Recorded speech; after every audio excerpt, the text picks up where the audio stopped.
from Indiana is recognized. Thank you. Director Dettelbach, I wanted to follow up on something that Representative Massey was asking you about January 6th pipe bomb investigations. It's over 3 years since it happened. What are you still investigating? We are not the lead investigative agency. It's the FBI. My understanding is from public really reported there's been over 1,000 interviews conducted. They're investigating the incident. But it seems like it's like you have a roadmap, an FBI, not to answer questions. Everyone came here, and every question we ask, everything under investigation. It's very clever.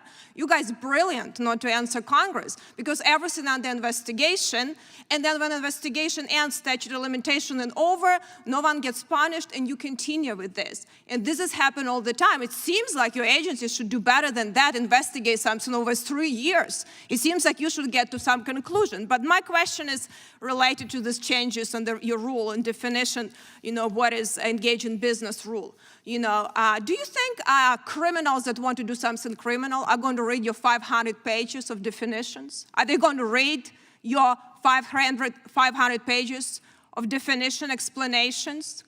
I think that, I don't know who will read it, but do you think criminals will be doing that? I think that it will also encourage, as I said at the beginning, hopefully increase compliance with the law among people who so perhaps... you understand that criminals are not going to be reading this, okay? But what is it going to do to law-abiding citizens like Brian Malinowski that potentially was just doing, selling these guns, and I don't know the whole circumstances, but he's dead, because he was not probably realizing what you were doing in changes of this rule. So my question is for you is going to be, do you understand how dangerous your definitions have become? Respectfully, our definitions are based upon the law that Congress passed, and it is based upon our observation and experience in the field. Your interpretation. So let's just go to your definitions. As a normal American, so I understand your definition. It's implementation. It's implementing Congress's law. Okay, how are you going to implement? I want to understand. I am a gun owner, and I'm going to decide occasionally, say, guys, occasionally I can do maybe 100 times, maybe 5 times. You know what? I am not engaged predominantly a profit. That I don't even have time to do a profit. So at which point, as a regular American citizen, so I understand that you are not going to show up, cut off my electricity, show up to my house, and try to storm the house with a bunch of people that you don't even realize what's going on. So I can be in a situation like a lot of other Americans that not even realize that now you're redefining who the dealer is. So I want to get understanding.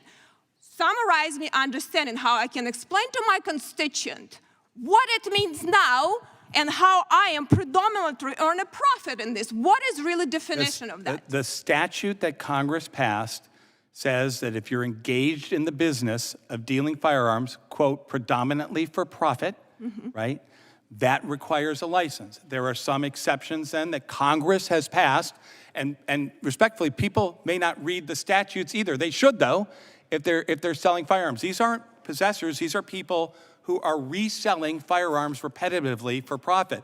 And I don't think it's too much to ask for somebody who is selling firearms repetitively for profit. So what is repetitively means? What is occasional repetitively? If I decide, I have lots of guns, and I decided to, I want to replace with something else. I have 50 guns I'm going to sell this year. You just decide that I'm for profit. I don't know, maybe they will be for profit. Definitely no one, was going to sell it at a loss, right?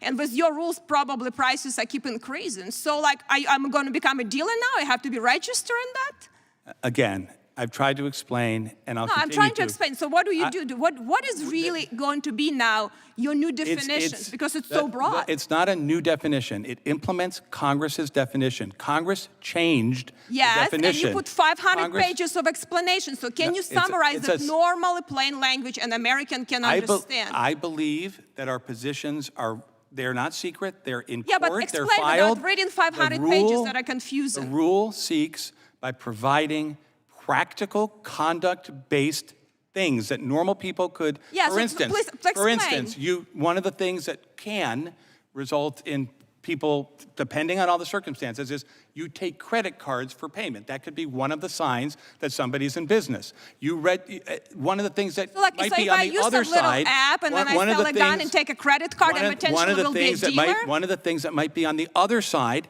is if you're occasionally dealing or gifting to family members.